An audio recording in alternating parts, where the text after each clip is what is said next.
definitely an area I'm cheap about because I don't see the need in buying a new book, especially because New York has a really great library system. There's this great app, Libby, where you can take out audiobooks and ebooks with your library card, but I just don't finish a lot of books. I usually try to read them and then I'll like get a couple chapters in and then I'll like watch the YouTube video. On the side of my closet, I actually have like a stack of books I plan on donating. I used to be really into buying books, but they end up taking up a lot of space, and some books I just feel okay with reading one time. Typically when I'm alone, I will go for a less expensive option, probably around like less than $15. I prefer something that's quick and easy, mostly because I'd rather save my money for the times when I do want to go out with my friends.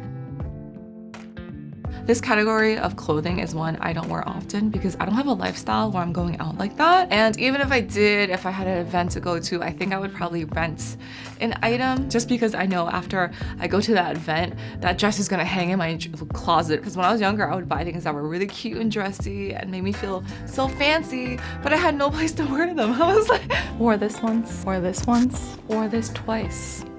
This is why I don't like buying like fancy stuff, because it's harder to kind of wear them. And so I don't really want to spend that much money on it if I do decide to add another one to my collection, because it's just gonna sit there. Like it is so satisfying when you hit pan.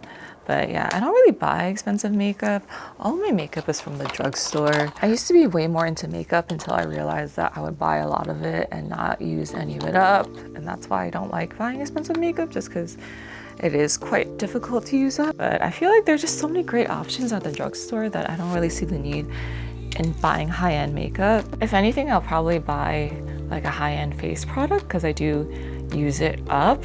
And I feel like because I have dry skin, it's hard to find a nice option that looks good on my skin.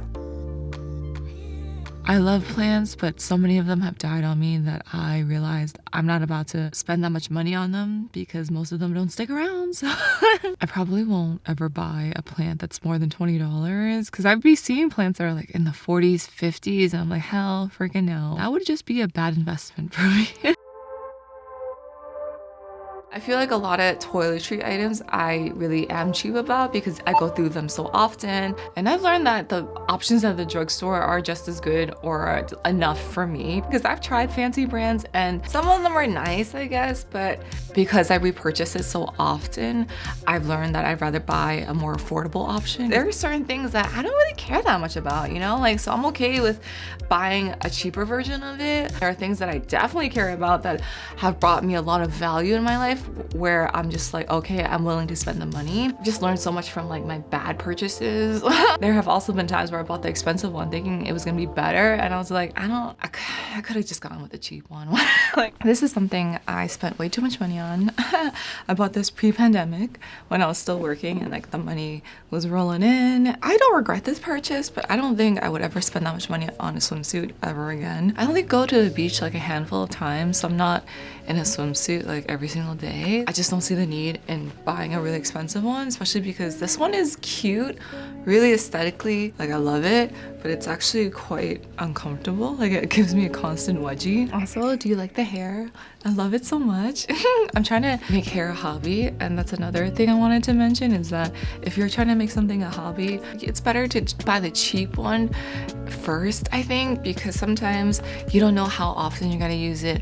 You don't know if you're gonna be really into it. So that's something I do like about sometimes buying the cheaper option. It's just that it's less commitment, you know? Sometimes the cheaper one really is better.